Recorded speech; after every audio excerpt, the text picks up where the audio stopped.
Hello everybody, I welcome all of you on my YouTube channel, and here I am recording static MCQ series for all the IAS aspirant in Hindi medium. So द्वितीय विश्व युद्ध के दौरान British युद्ध के प्रयासों के लिए भारतीय समर्थन के प्रश्न पर विभिन्न नेताओं द्वारा व्यक्त किए गए विचारों के संबंध में निम्नलिखित कथनों पर विचार कीजिए। गांधी जी ने मित्र देशों की शक्तियों को बिना शर्त समर्थन की वकालत की। जवाहरलाल नेहरू ने वकालत की थी कि यह सविनय अवज्ञा आंदोलन शुरू करने का आदर्श समय था। सुभाष चंद्र बोस का नाम यह था कि यह स्थिति का लाभ उठाने और ब्रिटेन से स्वतंत्रता छीनने का सही समय था। सो उपरोक्त में से उचित वाक्य पर निशान लगाइए। Option number A is your correct answer. अगला सवाल, अगस्त ऑफर 1940 के संबंध में निम्नलिखित वाक्य पर विचार कीजिए। इसने भारत के उद्देश्य के रूप में प्रभुत्व की स्थिति को निर्धारित किया था।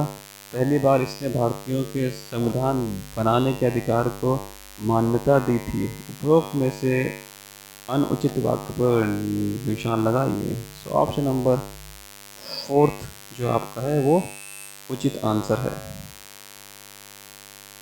तो अगला सवाल, गांधी जी ने असंतुष्टि के कारण व्यक्तिगत सत्याग्रह शुरू करने का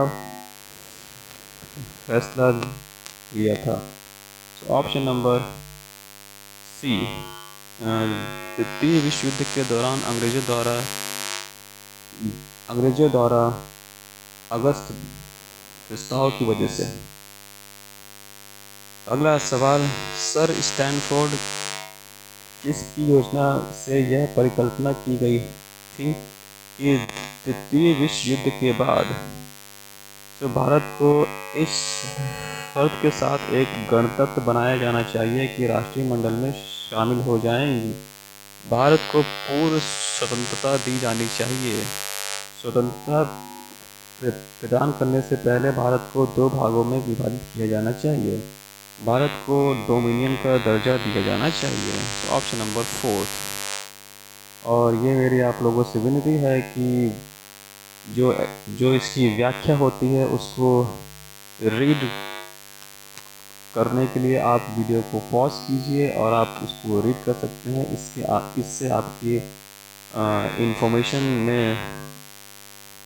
इन्फॉर्मेशन अच्छी होगी और इन पॉइंट्स को आप अपनी आंसर राइटिंग में भी इस्तेमाल कर सकते हैं और इसके अलावा एस्से राइटिंग में भी इस्तेमाल कर सकते हैं। ये बहुत ही इम्पोर्टेंट पॉइंट्स हैं।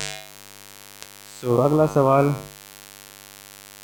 किस्प मिशन के प्रस्तावों के संबंध में निम्नलिखित वाक्य पर विचार कीजिए। एक डोमिनियन स्टेटस वाला एक भारतीय संघ स्थापित किया जाएगा। युद्ध की समाप्ति के बाद प्रांतीय विधानसभाओं द्वारा चुने गए सभी सदस्यों के साथ एक संविधान सभा बुलाई जाएगी। भारत की रक्षा अंग्रेजों के हाथ में ही रहेगी। सो उपरोक्त में से उचित वाक्य पर निशान लगाइए। Option number C, 1 and 3. So in the last, thank you so much, like and subscribe my YouTube channel, and if you have any questions, अगर आप हमसे कुछ पूछना चाहते हैं तो नीचे कमेंट सेक्शन में लिख के पूछ सकते हैं। मैं आपके उत्तर देने की पूरी कोशिश करूँगा।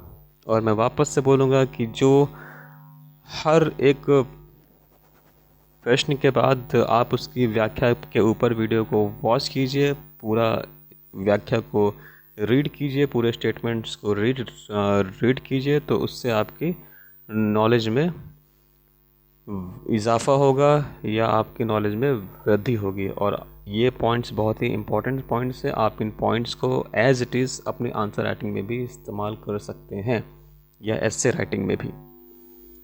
So once again, thank you so much and forward my videos and my YouTube channel as much as you can.